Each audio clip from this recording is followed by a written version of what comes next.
மக்களுடன் இணைந்த விஞ்ஞானி டாக்டர் ஆர் ஸ்ரீதர், வயது 79, பத்மஸ்ரீ 2026. என் புதிய முயற்சிகளை நான் எப்போதும் முதலீடு இல்லாமல் தான் தொடங்குவேன். எனக்காக பலரும் பல அரசு அமைப்புகளும் எனக்கு ஒத்துழைப்பு அளித்தனர். சென்னை தாம்பரத்தில் உள்ள மெட்ராஸ் கிறிஸ்டியன் காலேஜ் ஆசியாவின் சிறந்த கலை மற்றும் அறிவியல் கல்வி நிறுவனங்களில் ஒன்றாகும். அது டாக்டர் ஸ்ரீதரின் வாழ்க்கையில் ஆழமான தாக்கத்தை ஏற்படுத்தியது.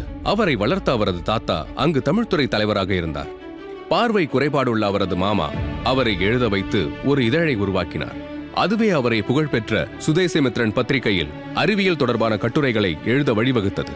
டாக்டர் ஸ்ரீதர் வேதியியலில் தனது முனைவர் பட்டத்தை முடித்தபோது MCCயில் பேராசிரியராக வேண்டும் என்று விரும்பினார்.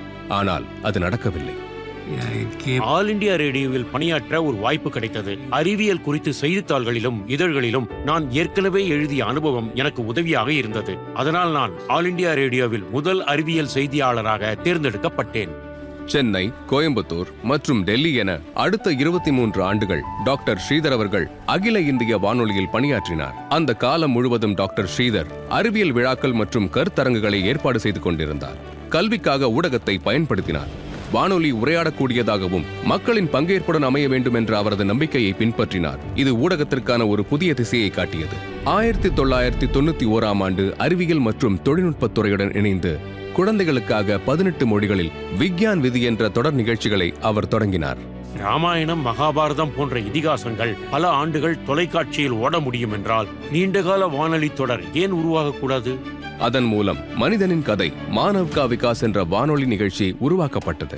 இது குழந்தைகளுக்காக உருவாக்கப்பட்ட உலகின் மிக நீண்ட கால அறிவியல் வானொலி தொடராகும். இது போன்ற மிக நீண்ட வானொலி தொடர் இதற்கு முன்பும் பின்பும் உருவாக்கப்படவில்லை.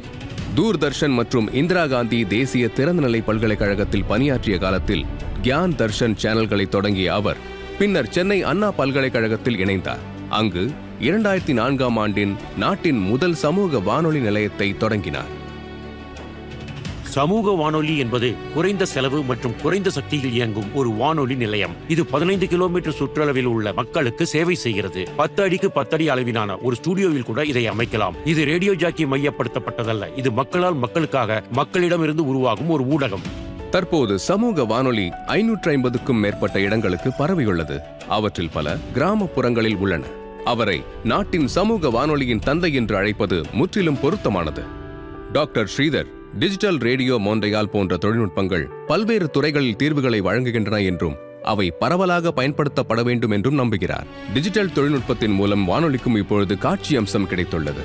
பொது சேவையில் புதுமைகளை உருவாக்கிய ஒரு முன்னுதாரணமாக டாக்டர் ஸ்ரீதர் திகழ்கிறார். தனது வாழ்நாள் முழுவதும் எந்த கட்டுப்பாடுகளையும் அவர் ஏற்றுக்கொள்ளவில்லை. சமூக வானொலிக்கு மிக குறைந்த முதலீடே போதும். அதற்கான அரசு மானியங்களும் உள்ளன. சமூக வானொலி மக்கள் உருவாக்கியதாகவும் மக்களிடமிருந்து பெறப்பட்டதாகவும் மக்களால் நிர்வகிக்கப்பட்டதாகவும் மக்களால் கண்காணிக்கப்பட்டதாகவும் இருக்க வேண்டும். இந்தியாவின் ஒவ்வொரு கிராமத்திலும் மக்கள் குரலை பிரதிபலிக்கும் ஒரு சமூக வானொலி இருக்க வேண்டும் என்பது என் விருப்பம். Doctor R Sridhar, Padmashri 2026. கோடி கோடி நமஸ்கார்.